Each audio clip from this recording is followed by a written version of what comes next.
ನಮಸ್ಕಾರ ಸ್ನೇಹಿತರೆ, ಎಲ್ಲರಿಗೂ ಆಸಕ್ತಿ ಅಕಾಡೆಮಿ ಯೂಟ್ಯೂಬ್ ಚಾನಲ್ಗೆ ಸ್ವಾಗತ. ಇವತ್ತು ನಾವು KCET 2026 ಬಗ್ಗೆ ಒಂದು ಲೇಟೆಸ್ಟ್ ಅಪ್ಡೇಟ್ ಇದೆ. KA ಒಂದು ನೋಟಿಫಿಕೇಷನನ್ನು ರಿಲೀಸ್ ಮಾಡಿದ್ದಾರೆ. ಅದ್ರ ಬಗ್ಗೆ ಡಿಸ್ಕಷನ್ ಮಾಡೋಣ. KCET ಅಷ್ಟೇ ಅಲ್ಲ, ಅದ್ರ ಜೊತೆಗೆ ನೀಟ್ ಬಗ್ಗೆಯೂ ಡಿಸ್ಕಷನ್ ಮಾಡೋಣ. ಮೊದಲನೇದಾಗಿ ಇವತ್ತು KEA ಕರ್ನಾಟಕ ಎಕ್ಸಾಮಿನೇಷನ್ ಅಥಾರಿಟಿ ಒಂದು ನೋಟಿಫಿಕೇಷನನ್ನು ಬಿಟ್ಟಿದ್ದಾರೆ. ಅದರಲ್ಲಿ ಏನಪ್ಪ ಡೀಟೇಲ್ಸ್ ಎಲ್ಲ ಇದೆ ಅಂತಂದರೆ ನಾನು ಬ್ರೀಫ್ ಔಟ್ ಮಾಡಿಬಿಡ್ತೀನಿ ನಿಮಗೆ. ಮೊದಲನೇದಾಗಿ ನೀವು ಅಪ್ಲಿಕೇಶನ್ಸ್ ಹಾಕೋದ್ರಿಂದ ಹಿಡಿದು ಕಂಪ್ಲೀಟಾಗಿ ನಿಮ್ಮ ಕೌನ್ಸಿಲಿಂಗ್ ಪ್ರೊಸೀಜರ್ವರೆಗೂ, ಲಾಸ್ಟ್ ಫೈನಲ್ ಪ್ರೊಸೀಜರ್ವರೆಗೂ, ನೀವಂದರೆ ಕಾಲೇಜಿಗೆ ಹೋಗಿ ಅಡ್ಮಿಷನ್ ಆಗುವಂಥವರೆಗೂ ಏನೆಲ್ಲ ಪ್ರೊಸೀಜರ್ಸನ್ನು ನೀವು ಫಾಲೋ ಮಾಡಬೇಕು, ಅದ್ರ ಜೊತೆಗೆ ಮೇಜರಾಗಿ ಇಂಪಾರ್ಟೆಂಟ್ ನಿಮಗೆ ಇಲ್ಲಿ ಡಿಸ್ಕಷನ್ ಮಾಡುವಂಥದ್ದು ಯಾವೆಲ್ಲ ಡಾಕ್ಯುಮೆಂಟ್ಸನ್ನು ನೀವು ರೆಡಿ ಮಾಡಿ ಇಟ್ಕೋಬೇಕು, ಹಾಗೆ ಡಾಕ್ಯುಮೆಂಟ್ಸನ್ನು ಸಬ್ಮಿಷನ್ ಮಾಡಬೇಕು ಅನ್ನೋದ್ರ ಬಗ್ಗೆ, ಮತ್ತು ಅಪ್ಲಿಕೇಶನ್ ಬಗ್ಗೆ ಡಿಸ್ಕಷನ್ ಮಾಡೋಣ. ಇನ್ನೂ ನನ್ನ ಚಾನಲ್ಗೆ ನೀವು ಹೊಸಬರಾಗಿದ್ದರೆ ದಯವಿಟ್ಟು ನನ್ನ ಚಾನಲ್ನ ಸಬ್ಸ್ಕ್ರೈಬ್ ಮಾಡ್ಕೊಳ್ಳಿ, ಹಾಗೆ ವಿಡಿಯೋನ ಲೈಕ್ ಮಾಡಿ. ನಾನು ಆಗಲೇ ಹೇಳಿದ್ದೀನಿ, ನಿಮಗೆ ಎಕ್ಸ್ಪ್ಲೈನ್ ಮಾಡಿದ್ದೀನಿ ಲಾಸ್ಟ್ ವಿಡಿಯೋದಲ್ಲೂ ಸಹ. ನಾನು ಈ ವಿಡಿಯೋನ ಮಾಡ್ತಿರುವಂಥದ್ದೇ ಮತ್ತು ಈ ವಿಡಿಯೋಗಳನ್ನು ಮಾಡ್ತಿರುವಂಥದ್ದೇ ನಿಮಗಾಗಿ. ನಾನು ಮಾಡ್ತಿರುವಂಥದ್ದು ಫ್ರೀ ಆಗಿ. ಈಗ ನಿಮಗೆ KCET ಕೌನ್ಸಿಲಿಂಗಲ್ಲಿ ಹಿಡಿದು ನಿಮಗೆ ಅಪ್ಲಿಕೇಶನಿಂದ ಹಿಡಿದು ನೀವು ಕಾಲೇಜು ಹೋಗೋವರೆಗೂ ಕಂಪ್ಲೀಟಾಗಿ ನಾನು ಗೈಡ್ ಮಾಡ್ತೇನೆ ಫ್ರೀಯಾಗಿ. ನಾನು ಮತ್ತೆ ಹೇಳ್ತಿದ್ದೀನಿ, ಫ್ರೀಯಾಗಿ. ನಾನು ಯಾವುದೇ ದುಡ್ಡು ತೊಗೊಳ್ಳೋದಿಲ್ಲ, ಏನೂ ಇಲ್ಲ. ನಾನು ನಿಮಗೆ ಫ್ರೀಯಾಗಿ, ಅಂದರೆ ರ್ಯಾಂಕಿಂಗಿಂದ ಹಿಡಿದು ನಿಮ್ಮ ಮಾರ್ಕ್ಸ್ಗೆ ಯಾವ ರ್ಯಾಂಕಿಂಗ್ ಬರುತ್ತೆ, ಆ ರ್ಯಾಂಕಿಂಗಿಗೆ ಯಾವ ಕಾಲೇಜೆಲ್ಲ ಸಿಗಬಹುದು ಅನ್ನೋದನ್ನು ನಿಮಗೆ ಯೂಟ್ಯೂಬಲ್ಲಿ ನಾನು ಗೈಡ್ ಮಾಡ್ತಾನೇ ಇರ್ತೀನಿ. ನೀವು ಕಾಮೆಂಟ್ ಬಾಕ್ಸಲ್ಲಿ ಕಮೆಂಟ್ ಮಾಡಿ, ನಿಮ್ಗೆ ಏನೇ ಡೌಟ್ಸ್ ಇದ್ದರೂ ಸಹ ನಾನು ಖಂಡಿತವಾಗಿ, ಸ್ವಲ್ಪ ಡಿಲೇ ಆಗ್ಬೋದು ಬಟ್ ಖಂಡಿತವಾಗಿ ನಾನು ನಿಮಗೆ ಡೆಫಿನೆಟಾಗಿ ರಿಪ್ಲೈ ಮಾಡ್ತೀನಿ ಮತ್ತು ನಿಮಗೆ ಹೆಲ್ಪ್ ಮಾಡೇ ಮಾಡ್ತೀನಿ. ನಾನು ನಿಮ್ಗೆ ಯಾವುದೇ ಪ್ರಾಬ್ಲಮ್ಸ್ ಆದ್ರೂಪ ನಾನು ಯಾವುದೇ ದುಡ್ಡು ತೊಗೊಳ್ಳೋದಿಲ್ಲ. ನಾನು ತೊಗೊಳ್ಳೋದು ಒಂದೇ ಚಾರ್ಜ್ ಮಾಡೋದು ಏನಪ್ಪ ಅಂದರೆ, ನೀವು ಲೈಕ್ ಮಾಡಿ, ದಯವಿಟ್ಟು ಲೈಕ್ ಮಾಡಿ, ಹಾಗೆ ಎಲ್ಲರಿಗೂ ಆದಷ್ಟು ಶೇರ್ ಮಾಡಿ. ಇಷ್ಟೇ ನನ್ನ ಚಾರ್ಜಸ್ಸು. ಅದು ಬಿಟ್ಟರೆ ನನಗೆ ಯಾವುದೇ ದುಡ್ಡು ತೊಗೊಳ್ಳೋದಿಲ್ಲ. ನಿಮ್ಗೆ ಗೊತ್ತಿದೆ, ಒಂದೊಂದು ಕೌನ್ಸಿಲಿಂಗ್ ಪ್ರೊಸೀಜರನ್ನು ನೀವು ಕಂಪ್ಲೀಟಾಗಿ ಅಟೆಂಡ್ ಮಾಡಬೇಕಂದ್ರೆ ಮಿನಿಮಮ್ 10,000 ತೊಗೊಳ್ತಾರೆ, ಒಬ್ಬರು 20,000 ತೊಗೊಳ್ತಾರೆ. ನಾನು ಆ ಥರದ್ದು ಯಾವುದೇ ಚಾರ್ಜಸ್ ಇಲ್ಲ. ನಿಮಗೆ ಯೂಟ್ಯೂಬಲ್ಲಿ ಲೈವ್ ಆಗಿ ನಾನು ನಿಮಗೆ ಎಕ್ಸ್ಪ್ಲೈನ್ ಮಾಡ್ತಿರ್ತೀನಿ. ನೀವು ಕಾಮೆಂಟ್ ಬಾಕ್ಸಲ್ಲಿ ನಿಮ್ಗೆ ಏನೇ ಪ್ರಾಬ್ಲಮ್ಸ್ ಇದ್ದರೂ ಸಹ, ಇಶ್ಯೂಸ್ ಇದ್ದರೂ ಸಹ, ಈಗ ಆಲ್ರೆಡಿ ಏನೇನೆಲ್ಲ ಎಲ್ಲ ಸ್ಟೂಡೆಂಟ್ಸು ನಮಗೆ ಕಾಮೆಂಟ್ ಮಾಡಿದ್ದಾರೆ. ಒಬ್ಬರಿಗೂ ಸಹ ರಿಪ್ಲೈ ಮಾಡದೇ ಇಲ್ಲ, ಎಲ್ಲರಿಗೂ ರಿಪ್ಲೈ ಮಾಡಿದ್ದೀನಿ. ಅವ್ರು ಏನೆಲ್ಲ ಪ್ರಾಬ್ಲಮ್ಸ್ ಇದೆ ನಾನು ಸಾಲ್ವ್ ಮಾಡಿದ್ದೀನಿ. ಅದೇ ರೀತಿಯಾಗಿ ಇನ್ನೂ ಫರ್ದರ್ ಅಷ್ಟೇ ನಿಮಗೆ ಏನೆಲ್ಲ ಹೆಲ್ಪ್ ಬೇಕು ಖಂಡಿತವಾಗಿ ನಾನು ಮಾಡ್ತಿರ್ತೀನಿ. ಇನ್ನೂ ನನ್ನ ಚಾನಲನ್ನು ಸಬ್ಸ್ಕ್ರೈಬ್ ಮಾಡ್ಕೊಳ್ಳಿ, ಸಬ್ಸ್ಕ್ರೈಬ್ ಮಾಡ್ಕೊಳ್ಳಿ, ಹಾಗೆ ಎಲ್ಲರಿಗೂ ಶೇರ್ ಮಾಡಿ. ಓಕೆ, ಈಗ ಡೈರೆಕ್ಟಾಗಿ ಪಾಯಿಂಟಿಗೆ ಬರೋಣ. ಈಗ KEAಯಿಂದ ಒಂದು ದಿಕ್ಸೂಚಿಯನ್ನು ಬಿಟ್ಟಿದ್ದಾರೆ. ನಿಮ್ಮ ಅಪ್ಲಿಕೇಶನ್ ಪ್ರೊಸೀಜರಿಂದ ಹಿಡಿದು ಕಂಪ್ಲೀಟಾಗಿ ಏನೆಲ್ಲ ಡಾಕ್ಯುಮೆಂಟ್ಸನ್ನು ರೆಡಿ ಮಾಡಿ ಇಟ್ಕೋಬೇಕು ನೀವು ಫರ್ದರ್, ಮತ್ತು ಈಗೆಲ್ಲ ಯಾವ ಡಾಕ್ಯುಮೆಂಟ್ಸ್ ಬೇಕು ಅನ್ನೋದ್ರ ಬಗ್ಗೆ, ಮತ್ತು ಅಪ್ಲಿಕೇಶನ್ ಇಶ್ಯೂ ಬಗ್ಗೆ, ಅಂದರೆ ಯಾಕೆ ಅಪ್ಲಿಕೇಶನ್ ಡೌನ್ಲೋಡ್ ಆಗ್ತಿಲ್ಲ, ಕೆಲವ್ರಿಗೆ ಡೌನ್ಲೋಡ್ ಆಗ್ತಿದೆ ಅನ್ನೋದ್ರ ಬಗ್ಗೆಯೂ ಸಹ ಡಿಸ್ಕಷನ್ ಮಾಡೋಣ. ಓಕೆ, KEA ಏನು ದಿಕ್ಸೂಚಿ ಬಿಟ್ಟಿದೆ ಅದನ್ನು ಡೀಟೇಲ್ ಆಗಿ ನೋಡೋಣ. ಸ್ವಲ್ಪ ಲೆಂದಿ ಆಗುತ್ತೆ, ಕೊನೆವರೆಗೂ ನೋಡಿ. ನಿಮಗೆ ಬಿಗಿನಿಂಗಿಂದ ಎಂಡಿಂಗ್ವರೆಗೂ ಕಂಪ್ಲೀಟ್ ಪ್ರೊಸೀಜರ್ ಇದೆ. ನಿಮಗೆ ಒಂದು ರಫ್ ಐಡಿಯಾ ಸಿಗುತ್ತೆ. ಅಂದರೆ ನೀವು ಅಪ್ಲಿಕೇಶನಿಂದ ಹಿಡಿದು ನಿಮ್ಮ ಕಂಪ್ಲೀಟ್ ಕೌನ್ಸಿಲಿಂಗ್ವರೆಗೂ ಏನೆಲ್ಲ ಡಾಕ್ಯುಮೆಂಟ್ಸನ್ನು ನೀವು ರಿಟೈನ್ ಮಾಡ್ಕೋಬೇಕು, ಮೇಂಟೈನ್ ಮಾಡಬೇಕು, ಹಾಗೆ ಏನು ಪ್ರೊಸೀಜರ್ ಇರುತ್ತೆ ಅನ್ನೋದು ನಿಮಗೆ ಡೀಟೇಲಾಗಿ ಅರ್ಥ ಆಗುತ್ತೆ. ಸ್ವಲ್ಪ ಲೆಂದಿ ಆಗುತ್ತೆ, ಬಟ್ ಆದರೂ ಸಹ ಕೊನೆವರೆಗೂ ನೋಡಿ, ನಿಮಗೆ ಖಂಡಿತವಾಗಿ ಯೂಸ್ ಆಗುತ್ತೆ. ಓಕೆ, ಬರೋಣ ಈಗ ಡೈರೆಕ್ಟಾಗಿ ದಿಕ್ಸೂಚಿಗೆ ಬರೋಣ.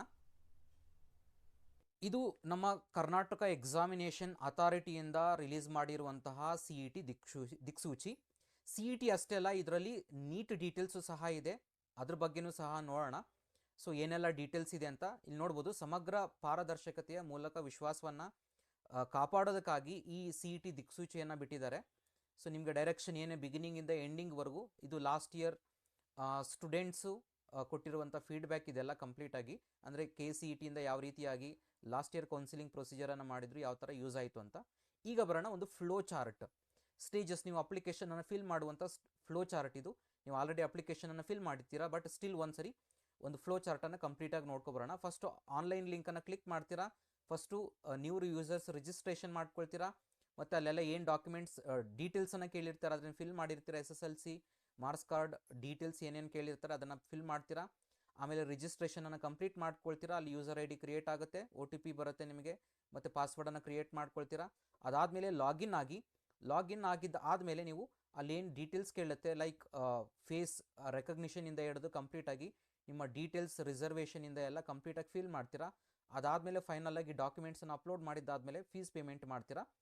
ಫೀಸ್ ಪೇಮೆಂಟ್ ಮಾಡಿದ್ದಾದಮೇಲೆ ಈ ಪ್ರೊಸೀಜರ್ ಬರೋಣ. ಈಗ ಲಾಸ್ಟ್ ಒನ್, ತುಂಬ ಸ್ಟೂಡೆಂಟ್ಸು ಮೇಜರಾಗಿ ಕೇಳ್ತಿರುವಂಥ ಪಾಯಿಂಟ್ ಇದು, ಪ್ರಿಂಟ್ ಅಪ್ಲಿಕೇಶನ್ ಮತ್ತು ಕ್ಲೈಮ್ ಸರ್ಟಿಫಿಕೇಟ್ ಅಂತ. ಏನಿದು ಪ್ರಿಂಟ್ ಅಪ್ಲಿಕೇಶನ್ ಅಂತಂದರೆ ನಿಮ್ಮ ಅಪ್ಲಿಕೇಶನ್ನ ಪ್ರಿಂಟ್ ತೊಗೊಳ್ಳುವಂಥದ್ದು. ಲಾಸ್ಟ್ ಇಯರ್ ಆಗಿದ್ದರೆ ಎಲ್ಲ ಒಂದು ಅಪ್ಲಿಕೇಶನ್ ಕಂಪ್ಲೀಟ್ ಆದಮೇಲೆ ಫುಲ್ ಅಪ್ಲಿಕೇಶನ್ ಡೌನ್ಲೋಡ್ ಮಾಡ್ಕೋಬಹುದಾಗಿತ್ತು. ಬಟ್ ಈ ವರ್ಷ ಆ ಥರ ಇಲ್ಲ ನಿಮಗೆ. ಸೊ ಈ ವರ್ಷ ಸ್ವಲ್ಪ ಡಿಫ್ರೆಂಟ್ ಆಗಿದೆ ಪ್ರೊಸೀಜರ್ ಇದು. ಮತ್ತು ಕ್ಲೈಮ್ ಸರ್ಟಿಫಿಕೇಟು ಅಷ್ಟೇ. ಏನು ಕ್ಲೈಮ್ ಸರ್ಟಿಫಿಕೇಟ್ ಅನ್ನೋದನ್ನು ಮುಂದೆ ನೋಡೋಣ, ಮುಂದಿನ ಪೇಜಿನಲ್ಲಿ ಎಕ್ಸ್ಪ್ಲೈನ್ ಮಾಡ್ತೀನಿ ನಿಮಗೆ ಪ್ರಿಂಟ್ ಅಪ್ಲಿಕೇಶನ್ ಮತ್ತು ಕ್ಲೈಮ್ ಸರ್ಟಿಫಿಕೇಟ್ ಬಗ್ಗೆ. ಬಟ್ ಈ ವರ್ಷದ ಸ್ವಲ್ಪ ಅಡಿಷನಲ್ ಪಾಯಿಂಟ್ ಆಗಿರುತ್ತೆ ಇದು. ಲಾಸ್ಟ್ ಇಯರ್ ಕಂಪೇರ್ ಮಾಡಿದ್ರೆ ಇದು ಸ್ವಲ್ಪ ಅಡಿಷನಲ್ ಪಾಯಿಂಟ್ ಆಗಿದೆ. ಸೊ ಇದೇನು ಪ್ರಿಂಟ್ ಅಪ್ಲಿಕೇಶನ್ ಮತ್ತು ಕ್ಲೈಮ್ ಸರ್ಟಿಫಿಕೇಟ್ ಅನ್ನೋದನ್ನು ನೆಕ್ಸ್ಟ್ ಪೇಜಲ್ಲಿ ನೋಡೋಣ. ಈಗ ಬರೋಣ, ನೆಕ್ಸ್ಟ್ ಬಂದು ಕರ್ನಾಟಕ ಎಕ್ಸಾಮಿನೇಷನ್ ಅಥಾರಿಟಿ, ಇದು ವೆಬ್ಸೈಟು ಮತ್ತು ನಿಮಗೆ ಇರುವಂಥ KA ಬೋಟ್ ಇದು. ಸೊ ಚೆಕ್ ಮಾಡ್ಕೊಳ್ಳಿ, ನಿಮಗೆ ಡೀಟೇಲ್ಸ್ ಕಾಂಟ್ಯಾಕ್ಟ್ ಮಾಡೋಂಗಿದ್ರೆ ಕಾಂಟ್ಯಾಕ್ಟ್ ಮಾಡ್ಬೋದು, ಏನೇ ಇನ್ಫಾರ್ಮೇಷನ್ ಬೇಕಾದರೂ ಸಹ. ಸೊ ಇಲ್ಲಿ ನೆಕ್ಸ್ಟ್ ಬರೋಣ ಈಗ ಡೈರೆಕ್ಟಾಗಿ ನಿಮಗೆ ಅಡ್ಮಿಷನ್ ಅಂದರೆ ಯಾವ ಸಬ್ಜೆಕ್ಟ್ಸನ್ನು ನೀವು CET ಎಕ್ಸಾಮಿನೇಷನ್ ಬರೀಬೇಕು, ಹಾಗೆ ನೀಟ್ ಎಕ್ಸಾಮಿನೇಷನ್ ಯಾವೆಲ್ಲ ಎಕ್ಸಾಮ್ಸನ್ನು ಬರೀಬೇಕು ನೀವು ಈ ಕೋರ್ಸಸ್ಸಿಗೆ ಜಾಯ್ನ್ ಆಗಬೇಕು ಅಂದರೆ ನಿಮ್ಗೆ ಗೊತ್ತಿರಲಿ, ಕರ್ನಾಟಕ ಎಕ್ಸಾಮಿನೇಷನ್ ಅಥಾರಿಟಿ ಕೌನ್ಸಿಲಿಂಗನ್ನು ಮಾಡುವಂಥದ್ದು KCET ಮಾತ್ರನೇ ಅಲ್ಲ, KCET ಜೊತೆಗೆ ಮೆಡಿಕಲನ್ನು ಸೇರಿಸಿ ನಿಮಗೆ ಕೌನ್ಸಿಲಿಂಗ್, ಕಂಬೈನ್ಡ್ ಕೌನ್ಸಿಲಿಂಗ್ ಆಗಿರುತ್ತೆ. ಸೊ ಎರಡು at A time counselling run ಆಗೋದ್ರಿಂದ ಇದಕ್ಕೆ ಕಂಪ್ಲೀಟಾಗಿ ಇಲ್ಲಿ ಮೆನ್ಷನ್ ಮಾಡಿರೋದು. ಮತ್ತು ಎರಡಕ್ಕೂ ಒಂದೇ ಅಪ್ಲಿಕೇಶನ್ ಆಗಿರುತ್ತೆ. KCET ಇಂಜಿನಿಯರಿಂಗ್ ಪ್ರೋಸೆಸ್ ಮತ್ತು ಮೆಡಿಕಲ್ಗೆ ಕೌನ್ಸಿಲಿಂಗ್ ಅಷ್ಟೇ ಇದು. ಮತ್ತು ಮೆಡಿಕಲ್ ನೀಟ್ ಎಕ್ಸಾಮಿನೇಷನ್ಗೆ ನೀವು ಸಪ್ರೇಟ್ ಅಪ್ಲಿಕೇಶನ್ ಹಾಕ್ಕೋಬೇಕು. ಬಟ್ ಇದು ಕೌನ್ಸಿಲಿಂಗ್ ಪ್ರೊಸೀಜರ್ಗೆ ಒಂದೇ ಅಪ್ಲಿಕೇಶನ್. KCET ಮೆಡಿಕಲ್ ಕೌನ್ಸಿಲಿಂಗ್ಗೆ ಒಂದೇ ಅಪ್ಲಿಕೇಶನ್. ಬಟ್ ಎಕ್ಸಾಮಿನೇಷನ್ಗೆ, ನೀಟ್ ಎಕ್ಸಾಮಿನೇಷನ್ಗೆ ಅಪ್ಲಿಕೇಶನ್ ಬೇರೆ ಡಿಫ್ರೆಂಟ್ ಇರುತ್ತೆ, ಅದನ್ನು ಅಪ್ಲೈ ಮಾಡ್ಕೋಬೇಕು ನೀಟ್ ಎಕ್ಸಾಮ್ ಕಾಲ್ಫರ್ ಮಾಡಿದಾಗ, ಅಪ್ಲಿಕೇಶನ್ ಕಾಲ್ಫರ್ ಮಾಡಿದಾಗ.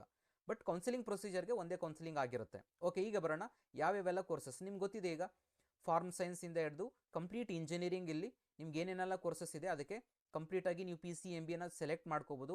Both medical biology related streams and engineering related ಸ್ಟ್ರೀಮ್ಸ್ಗೆ ಸೇರಿಸಿ ನೀವು ಕಂಬೈನ್ ಟುಗೆದರ್ ನೀವು PCMBಯನ್ನು ಚೂಸ್ ಮಾಡ್ಕೋಬೇಕಾಗತ್ತೆ. 4 ಪೇಪರನ್ನು ಬರೀಬೇಕಾಗತ್ತೆ. ಅದರಲ್ಲಿ ನಿಮಗೆ ಇಂಜಿನಿಯರಿಂಗಿಗೆ PCM ಕನ್ಸಿಡರ್ ಮಾಡ್ತಾರೆ, ಬಯಾಲಜಿ ರಿಲೇಟೆಡ್ ಕೋರ್ಸಸ್ಗೆ PCB ಕನ್ಸಿಡರ್ ಮಾಡ್ತಾರೆ. Veterinary, animal husbandry, naturopathy, yoga, BSc ನರ್ಸಿಂಗಿಗೆಲ್ಲ PCB ಮಾತ್ರನೇ ಕನ್ಸಿಡರ್ ಮಾಡ್ತಾರೆ. ಹಾಗೆ ಫಾರ್ಮಸಿ, B ಫಾರ್ಮಾ ಬಂದು ನಿಮಗಿಲ್ಲಿ PCM ಆರ್ PCB. ಫಾರ್ಮಸಿಗೆ PCM ಆರ್ PCB ಎರಡರಲ್ಲಿ, ಈಗ PCMC ಸ್ಟೂಡೆಂಟ್ಸು ಸಹ ಬರೀಬೋದು. PCMನ್ನು ಕನ್ಸಿಡರ್ ಮಾಡ್ತಾರೆ ಅಥವಾ PCB ಯಾವುದು ಮಾರ್ಕ್ಸ್ ಇರುತ್ತೋ ಅದನ್ನು ಕನ್ಸಿಡರ್ ಮಾಡ್ತಾರೆ ಫಾರ್ಮಸಿಗೆ. ಅದಾದಮೇಲೆ ಆಯುಷ್, ಮೆಡಿಕಲ್, ಡೆಂಟಲ್, ಆಯುಷ್ಗೆ ನೀವು ನೀಟ್ ಎಕ್ಸಾಮಿನೇಷನನ್ನು ಬರೀಬೇಕಾಗತ್ತೆ. ಸೊ ಬರೆದಿದ್ದಾದಮೇಲೆ ನೀವು ಮತ್ತೆ ಎನ್ರೋಲ್ಮೆಂಟಿಗೆ ಲಾಸ್ಟಲ್ಲಿ ನಿಮ್ಗೆ ಏನು ಮಾಡ್ತಾರೆ ಅಂದರೆ ಆ ಡೇಟನ್ನು ಫೆಚ್ ಮಾಡೋಕ್ಕೆ ನಿಮಗೆ ಆಪ್ಷನ್ ಕೊಡ್ತಾರೆ. ಅದರ ಪ್ರೊಸೀಜರನ್ನು ಆಮೇಲೆ ನೋಡ್ಕೊಳ್ಳೋಣ. ಸೊ ಫಸ್ಟು ಇದು UG ನೀಟಿನಲ್ಲಿ ಎಕ್ಸಾಮನ್ನು ಬರೆದಾಗ ಅದರಲ್ಲಿ ಬರುವಂಥ ಡೀಟೇಲ್ಸ್, ರೋಲ್ ನಂಬರ್ನ ನೀವು ಇಲ್ಲಿ ಫೆಚ್ ಮಾಡಬೇಕಾಗತ್ತೆ. ಒಂದು ಆಪ್ಷನ್ ಕೊಡ್ತಾರೆ, ಅದು ಲೇಟರ್ ಆನ್, ಈಗಿಲ್ಲ ಸದ್ಯಕ್ಕೆ. ಸೊ ಅದು ನೆಕ್ಸ್ಟ್ ಪ್ರೊಸೀಜರ್. ಬಟ್ ನೀಟ್ ಎಕ್ಸಾಮಿನೇಷನನ್ನು ಬರೀಬೇಕು ಈ ಎಲ್ಲ ಕೋರ್ಸ್ಗಳಿಗೆ. ನೆಕ್ಸ್ಟ್ ಬಂದು ನೀವು ಆರ್ಕಿಟೆಕ್ಚರ್ಗೆ ನಾಟಾ ಎಕ್ಸಾಮಿನೇಷನನ್ನು ಬರೀಬೇಕಾಗತ್ತೆ, ಅದು ಸಹ ಡೇಟಾ ಇಲ್ಲಿ ಫೆಚ್ ಆಗುತ್ತೆ. ನೆಕ್ಸ್ಟ್ ಬಂದು BPT BSc ಅಲೈಡ್ ಹೆಲ್ತ್ ಸೈನ್ಸಸ್ಗೆ ನಿಮಗೆ ಯಾವುದೇ ಎಂಟ್ರೆನ್ಸ್ ಎಕ್ಸಾಮಿನೇಷನ್ ಇರೋದಿಲ್ಲ, ನಿಮ್ಮ ಬೇಸ್ಡ್ ಆನ್ ನಿಮ್ಮ PUC ಮಾರ್ಕ್ಸ್ ಮೇಲೆ.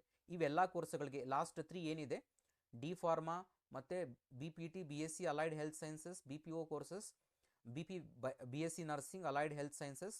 ಸೊ ಈ ಎಲ್ಲ ಕೋರ್ಸ್ಗಳಿಗೆ ಇದೇನು ಲ್ಯಾಟ್ರಲ್ ಎಂಟ್ರಿ ಇರುತ್ತಲ್ಲೋ ಕೋರ್ಸಸ್ಗಳಿಗೆ, ಇವೆಲ್ಲ ಕೋರ್ಸ್ಗಳಿಗೆ ನಿಮಗೆ ಯಾವುದೇ ಎಂಟ್ರೆನ್ಸ್ ಎಕ್ಸಾಮಿನೇಷನ್ ಇರೋದಿಲ್ಲ. ಬಟ್ ಬೇಸ್ಡ್ ಆನ್ ನಿಮ್ಮ PUC ಮಾರ್ಕ್ಸ್ ಮೇಲೆ ಡಿಪೆಂಡ್ ಆಗುತ್ತೆ. ಬಟ್ ಇದಕ್ಕೆ ನೀವು ಅಪ್ಲಿಕೇಶನ್ ಫೀಸನ್ನು ಪೇ ಮಾಡಬೇಕಾಗತ್ತೆ. ಓಕೆ, ನೆಕ್ಸ್ಟ್ ಬರೋಣ. ಆನ್ಲೈನ್ ಅರ್ಜಿ ದಯವಿಟ್ಟು ಗಮನಿಸಿ ಅಂತ ಕೊಟ್ಟಿದ್ದಾರೆ. ಸೊ ಇಲ್ಲಿ ನಿಮಗೆ ಆನ್ಲೈನ್ ಅರ್ಜಿ ಅಪ್ಲಿಕೇಶನ್ ಬಗ್ಗೆ ನಿಮ್ಗೆ ಆಲ್ರೆಡಿ ಮಾಡಿರ್ತೀರಾ. ಇದು ಕಂಪ್ಲೀಟಾಗಿ ಏನಾಗಿರುತ್ತೆ ಅಂದರೆ ಅಪ್ಲಿಕೇಶನ್ ಕಮ್ ವೆರಿಫಿಕೇಷನ್ ಮಾಡ್ಯೂಲ್ ಆಗಿರುತ್ತೆ. ಅಂದರೆ ಸಪ್ರೇಟಾಗಿ ನಿಮಗೆ ವೆರಿಫಿಕೇಷನ್ ಯಾವುದು ನಡೆಯೋದಿಲ್ಲ. ಫಾರ್ ಎಕ್ಸಾಂಪಲ್, ಈಗ ನಿಮ್ಮ ಕಾಸ್ಟ್ ಆ್ಯಂಡ್ ಇನ್ಕಮ್ ಸರ್ಟಿಫಿಕೇಟ್ ಬನ್ನಿ, RD ನಂಬರ್ ಹಾಕಿದ್ರೆ ಅಲ್ಲ ಆಟೋಮೆಟಿಕಲಿ ವೆರಿಫಿಕೇಷನ್ ಆಗಿಬಿಡುತ್ತೆ.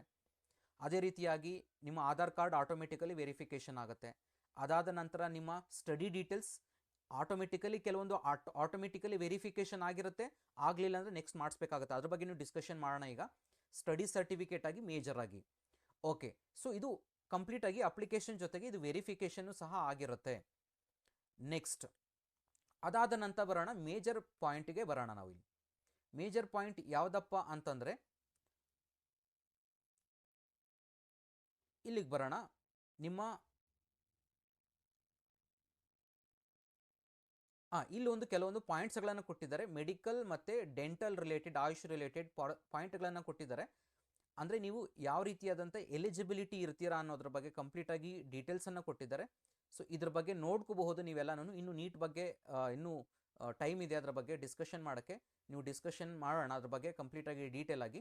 ಬಟ್ ಈಗ ಈ ವರ್ಷದ ಹೊಸದು ಏನಿದೆ ಅನ್ನೋದ್ರ ಬಗ್ಗೆ ಡಿಸ್ಕಷನ್ ಮಾಡೋಣ. ನೀಟಿದು ಇನ್ನೂ ಫರ್ದರ್ ಅಪ್ಲಿಕೇಶನ್ ಓಪನ್ ಆದಾಗ ಅದ್ರ ಬಗ್ಗೆ ಡಿಸ್ಕಷನ್ ಮಾಡೋಣ, ಡೀಟೇಲಾಗಿ ಮಾಡೋಣ. ಈಗ ಈ ವರ್ಷದ ಹೊಸದು ಏನಪ್ಪ ಇದೆ ಅಂತಂದರೆ ಇಲ್ಲಿ ನೋಡಬಹುದು, ಮೇಜರ್ ಆಗಿ ಕ್ಯಾಂಡಿಡೇಟ್ ಪೋರ್ಟಲನ್ನು ಓಪನ್ ಮಾಡ್ತೀವಿ. ಅಂದರೆ ಲಾಸ್ಟ್ ಇಯರ್ ಏನಾಗ್ತಿತ್ತಪ್ಪ ಅಂದರೆ ನಿಮಗೆ ಸಪ್ರೇಟ್, ಫಾರ್ ಎಕ್ಸಾಂಪಲ್ ನೀವೇನಾದರೂ ಒಂದು ಅಪ್ಲಿಕೇಶನ್ ಫಾರ್ಮ್ ಡೌನ್ಲೋಡ್ ಮಾಡ್ಕೋಬೇಕಂದ್ರೆ ಅಥವಾ ನಿಮ್ಮದು ಹಾಲ್ ಟಿಕೆಟನ್ನು ಡೌನ್ಲೋಡ್ ಮಾಡ್ಕೋಬೇಕಂದ್ರೆ KCETದು ವೆರಿಫಿಕೇಷನ್ ಸ್ಲಿಪ್ಪನ್ನು ಡೌನ್ಲೋಡ್ ಮಾಡ್ಕೋಬೇಕಾದ್ರೆ ಸಪ್ರೇಟ್ ಲಿಂಕ್ಸನ್ನು ಬಿಡ್ತಿದ್ರು. ಈಗ ಈ ವರ್ಷ ಏನು ಮಾಡ್ತಿದ್ದಾರೆ ಅಂತಂದರೆ ಆ ಥರ ಇರೋದಿಲ್ಲ.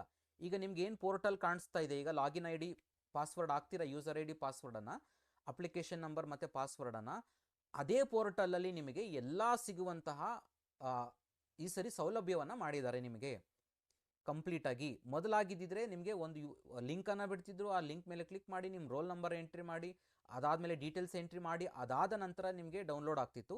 ಈ ವರ್ಷ ಹಂಗಲ್ಲ, ನೀವು ಈಗೇನು ಅಪ್ಲಿಕೇಶನ್ ಹಾಕೋದಕ್ಕೆ ಯೂಸರ್ ID ಲಾಗ್ ಪಾಸ್ವರ್ಡ್ ಮಾಡಿದ್ರಿ, ಅದೇ ಥರನೇ ನಿಮಗೆ ಲಾಗಿನ್ ಆಗಿದ ತಕ್ಷಣ ನಿಮಗೆ ಇವೆಲ್ಲ ಡೀಟೇಲ್ಸು ಸಿಗೋ ಥರ ಒಂದೇ ಇದರಲ್ಲಿ ಪೋರ್ಟಲಲ್ಲಿ ನಿಮಗೆ ಸಿಗುತ್ತೆ. ಇದು ಈ ವರ್ಷದ ಮೊದಲನೆಯ ವೆರಿ ಇಂಪಾರ್ಟೆಂಟ್ ಪಾಯಿಂಟು ಮತ್ತು ಹೊಸ ಪಾಯಿಂಟ್. ಇದು ಈ ವರ್ಷದ ಹೊಸ ಪಾಯಿಂಟ್ ಆಗಿರುತ್ತೆ. ಸೆಕೆಂಡ್ನೇದು ಬಂದಾದರೆ CET 2026ಕ್ಕೆ ಆನ್ಲೈನ್ ಮೂಲಕ ನೋಂದಣಿ ಮಾಡಿದ ನಂತರ ಅಭ್ಯರ್ಥಿಗಳು ಅರ್ಜಿ ಸಲ್ಲಿಸುವ ಸಂದರ್ಭದಲ್ಲಿ ದಾಖಲಿಸುವ ಸ್ಯಾಟ್ ಸಂಖ್ಯೆಯ ಮೂಲಕ ವ್ಯಾಸಂಗದ ವಿವರಗಳನ್ನು, RD ಸಂಖ್ಯೆಯ ಮೂಲಕ ಮೀಸಲಾತಿ ವಿವರಗಳನ್ನು ಅಂದರೆ ಜಾತಿ ಮತ್ತು ಆದಾಯ ಕಲ್ಯಾಣ ಕರ್ನಾಟಕ NCLC ಪ್ರಮಾಣ ಪತ್ರಗಳ ಮಾಹಿತಿಯನ್ನು ವೆಬ್ಸೈಟ್ ಸರ್ವಿಸ್ ಮೂಲಕ ಪಡೆದು ತಾಳೆ ಮಾಡಿಕೊಳ್ಳಲಾಗುತ್ತದೆ. ಅಂತಂದರೆ ಮೊದಲೇನಾಗ್ತಿತ್ತು ಅಂತಂದರೆ ಕೆಲವೊಂದು ಪಾಯಿಂಟ್ಸ್ಗಳಲ್ಲಿ RD ನಂಬರ್ ಹಾಕ್ತಿದ್ವಿ, ವೆರಿಫಿಕೇಷನ್ಗೆ ಮತ್ತೆ ಸಪ್ರೇಟಾಗಿ ಮಾಡಿಸ್ಬೇಕಾಗಿತ್ತು ನಾವು. ಬಟ್ ಈ ವರ್ಷ ಏನಪ್ಪ ಅಂದರೆ ಆ ಥರ ಇಲ್ಲ. ನೀವು ಜಸ್ಟ್ RD ನಂಬರ್ ಹಾಕಿದ ತಕ್ಷಣ, ಫಾರ್ ಎಕ್ಸಾಂಪಲ್ ಕಾಸ್ಟ್ ಮತ್ತು ಇನ್ಕಮ್ ಸರ್ಟಿಫಿಕೇಟ್ಗೆ RD ನಂಬರನ್ನು ಎಂಟ್ರಿ ಮಾಡಿದ್ರಲ್ಲ, RD ನಂಬರ್ ಇತ್ತು, ಅದನ್ನ ಎಂಟ್ರಿ ಮಾಡಿದ ತಕ್ಷಣ ಆಟೋಮೆಟಿಕಲ್ ಅದು ವೆರಿಫಿಕೇಷನ್ ಆಗಿಬಿಡುತ್ತೆ. ನೀವು ಸಪ್ರೇಟ್ ಮತ್ತೆ ವೆರಿಫಿಕೇಷನ್ ಮಾಡುವಂಥ ನೆಸೆಸಿಟಿ ಇಲ್ಲ. ಅದೇ ಥರನೇ ನಿಮಗೆ ಸ್ಯಾಟ್ಸ್ ಡೀಟೇಲನ್ನು ಎಂಟ್ರಿ ಮಾಡ್ತೀರಾ, ಸ್ಯಾಟ್ಸ್ ನಂಬರನ್ನು ಎಂಟ್ರಿ ಮಾಡಿದ ತಕ್ಷಣ ನೀವು ಫಸ್ಟ್ ಸ್ಟ್ಯಾಂಡರ್ಡಿಂದ 12th ಸ್ಟ್ಯಾಂಡರ್ಡ್ವರೆಗೂ ಯಾವ್ಯಾವೆಲ್ಲ ಸ್ಕೂಲ್ಸಲ್ಲಿ ಕಾಲೇಜಲ್ಲಿ ಓದ್ತಿದ್ದೀರಾ ಅನ್ನೋದನ್ನು ಓದ್ತಿದ್ದೀರಾ ಅನ್ನೋದನ್ನು ಕಂಪ್ಲೀಟ್ ಡೀಟೇಲ್ಸ್ ಫೆಚ್ ಆಗಿಬಿಡುತ್ತೆ. ಸೊ ಆ ಡೀಟೇಲ್ಸು ಆಟೋಮೆಟಿಕಲ್ ವೆರಿಫಿಕೇಷನ್. ಅದು ನೀವೇನು separate verification extra further verification ಮಾಡೋ ನೆಸೆಸಿಟಿ ಇಲ್ಲ. ಬಟ್ ಸ್ಯಾಟ್ಸಲ್ಲಿ ಕೆಲವೊಂದು ಡೀಟೇಲ್ಸನ್ನು, ಸ್ಯಾಟ್ಸ್ ನಂಬರ್ ಎಂಟ್ರಿ ಮಾಡಿದ ತಕ್ಷಣ ಕೆಲವೊಂದು ಡೀಟೇಲ್ಸು, ಈಗ ಫಾರ್ ಎಕ್ಸಾಂಪಲ್ ಈಗ first standard to 5th standard data entry ಆಗ್ತಾ ಇದೆ, ಬಟ್ ರಿಮೈನಿಂಗ್ ಡೇಟಾ ಫೆಚ್ ಆಗ್ತಾ ಇಲ್ಲ, ಬರ್ತಾ ಇಲ್ಲ ಅಲ್ಲಿ ಅಂದರೆ ನೀವು ಸಪ್ರೇಟಾಗಿ ಆಡ್ ಮಾಡಿದ್ದೀರಾ. ಬಟ್ ಆ ಡೀಟೇಲ್ಸನ್ನು ನೀವು ವೆರಿಫಿಕೇಷನ್ ಮಾಡಿಸ್ಕೋಬೇಕಾಗತ್ತೆ. ಮತ್ತೆ ನಾನು ಹೇಳ್ತಿದ್ದೀನಿ, ಈಗ ಫಸ್ಟ್ ಸ್ಟ್ಯಾಂಡರ್ಡಿಂದ 10th ಸ್ಟ್ಯಾಂಡರ್ಡ್ ಸ್ಯಾಟ್ಸ್ ನಂಬರ್ ಹಾಕ್ತೀರಾ, ಫಸ್ಟ್ ಸ್ಟ್ಯಾಂಡರ್ಡಿಂದ 10th ಸ್ಟ್ಯಾಂಡರ್ಡ್ ಒಳಗಡೆ ನಿಮಗೆ only first standard to 5th standard data ಬಂತು, ಅಲ್ಲಿ ಯಾವ ಸ್ಕೂಲಲ್ಲಿ ಓದಿದ್ದೀರಾ first standard to 5th standard ಅಂತ. ರಿಮೈನಿಂಗ್ 6th ಸ್ಟ್ಯಾಂಡರ್ಡಿಂದ 12th ಸ್ಟ್ಯಾಂಡರ್ಡ್ವರೆಗೂ ಯಾವ ಸ್ಕೂಲಲ್ಲಿ ಕಾಲೇಜಲ್ಲಿ ಓದಿದ್ದೀರಾ ಅಂತ ಡೇಟಾ ಬರ್ತಾ ಇಲ್ಲ ಅಲ್ಲಿ. ಆವಾಗ ನೀವೇನು ಮಾಡಿರ್ತೀರಾ, ಆಡ್ ಮಾಡಿರ್ತೀರಾ 6th ಸ್ಟ್ಯಾಂಡರ್ಡ್ 7th ಸ್ಟ್ಯಾಂಡರ್ಡ್ ಯಾವ್ಯಾವ ಸ್ಕೂಲಲ್ಲಿ ಓದಿದ್ದೀರಾ ಎಲ್ಲ ಆಡ್ ಮಾಡಿರ್ತೀರಾ, ಮ್ಯಾನ್ಯುವಲಿ ಆಡ್ ಮಾಡಿರ್ತೀರಾ. ನೀವೇನು ಮ್ಯಾನ್ಯುವಲಿ ಆಡ್ ಮಾಡಿದ್ದೀರಾ ಆಟೋಮೆಟಿಕಲಿ ಬಂದಿಲ್ವಲ್ಲ, ಆ ಡೀಟೇಲ್ಸನ್ನು ಆಡ್ ಮಾಡಿದ್ದೀರಾ, ಆ ಡೀಟೇಲ್ಸನ್ನು ಮತ್ತೆ ಫರ್ದರ್ ವೆರಿಫಿಕೇಷನ್ ನೀವು ಮಾಡಿಸ್ಕೋಬೇಕು. ಎಲ್ಲಿ ಮಾಡಿಸ್ಕೋಬೇಕು ಆ ವೆರಿಫಿಕೇಷನನ್ನು? ಇದು ಮೇಜರ್ ಇಂಪಾರ್ಟೆಂಟ್ ಪಾಯಿಂಟು, ತುಂಬ ಸ್ಟೂಡೆಂಟ್ಸಿಗಿದ್ದಂತಹ ಡೌಟು. ಇದನ್ನು ನಾನು ಕ್ಲಾರಿಫೈ ಮಾಡ್ತೀನಿ. ಎಲ್ಲಿ ನೀವು ವೆರಿಫಿಕೇಷನ್ ಮಾಡಿಸ್ಕೋಬೇಕು, ಇದನ್ನೆಲ್ಲ ಯಾವಾಗ ಮಾಡಿಸ್ಕೋಬೇಕು ವೆರಿಫಿಕೇಷನ್ ಅನ್ನೋದ್ರ ಬಗ್ಗೆ ಡಿಸ್ಕಷನ್ ಮಾಡೋಣ ಈಗ ಕ್ವಿಕ್ಕಾಗಿ. ಓಕೆ, ಇದನ್ನು ಎಲ್ಲಿ ನೀವು ವೆರಿಫಿಕೇಷನ್ ಮಾಡಿಸ್ಕೋಬೇಕು ಅಂತಂದರೆ, ಈ ಡೀಟೇಲ್ಸನ್ನು ನೀವು ನಿಮ್ಮ ಕಾಲೇಜಿನಲ್ಲೇ ಪ್ರೆಸೆಂಟ್ ನೀವೇನಿದ್ದೀರ ಕಾಲೇಜಿನಲ್ಲಿ ಅಥವಾ ಗೌರ್ಮೆಂಟ್ ಕಾಲೇಜುಗಳಲ್ಲಿ ಈ ಎಲ್ಲ ಡಾಕ್ಯುಮೆಂಟ್ಸ್, ಸ್ಟಡಿ ಡಾಕ್ಯುಮೆಂಟ್ಸ್ ಅಂದರೆ ನೀವೇನು ಉಳಿದಿರೋ ಡಾಕ್ಯುಮೆಂಟ್ಸನ್ನು ಮ್ಯಾನ್ಯುವಲಿ ಎಂಟ್ರಿ ಮಾಡಿರ್ತೀರಾ, ಅಲ್ಲಿ ಡೇಟಾ ಫೆಚ್ ಆಗಿರಲಿಲ್ಲ, ಅದು ಆಟೋಮೆಟಿಕಲಿ ಬಂದಿರಲಿಲ್ವಾ, ಆ ಉಳಿದಂಥ ಡಾಕ್ಯುಮೆಂಟ್ಸ್ ಏನು ನೀವು ಹಾಕಿರ್ತೀರ ಡೀಟೇಲ್ಸನ್ನು, ಆ ಎಲ್ಲ ಡಾಕ್ಯುಮೆಂಟ್ಸನ್ನು ರೆಡಿ ಮಾಡಿಕೊಂಡು ನಿಮ್ಮ ಕಾಲೇಜಿನಲ್ಲಿ ಹೋಗಿ ಸಬ್ಮಿಟ್ ಮಾಡಿದ್ರೆ ಆ ಡಾಕ್ಯುಮೆಂಟ್ಸ್ ಕೊಟ್ಟು ಸಬ್ಮಿಟ್ ಮಾಡಿದ್ರೆ ಅವರು ವೆರಿಫಿಕೇಷನ್ ಮಾಡ್ತಾರೆ. ಆ ವೆರಿಫಿಕೇಷನ್ ಮಾಡಿರೋದು ಫರ್ದರ್ ಡೀಟೇಲ್ಸ್ ಇದೆ, ಅದನ್ನು ಇನ್ ಡೀಟೇಲ್ ಆಗಿದೆ, ಇನ್ನೂ ಸ್ವಲ್ಪ ಲೆಂದಿ ಪ್ರೊಸೀಜರ್ ಇದೆ, ಅದ್ರ ಬಗ್ಗೆ ಡಿಸ್ಕಷನ್ ಮಾಡೋಣ. ಬಟ್ ಈ ಡಾಕ್ಯುಮೆಂಟ್ಸನ್ನು ನೀವು ವೆರಿಫಿಕೇಷನ್ ಮಾಡಿಸ್ಕೋಬೇಕು.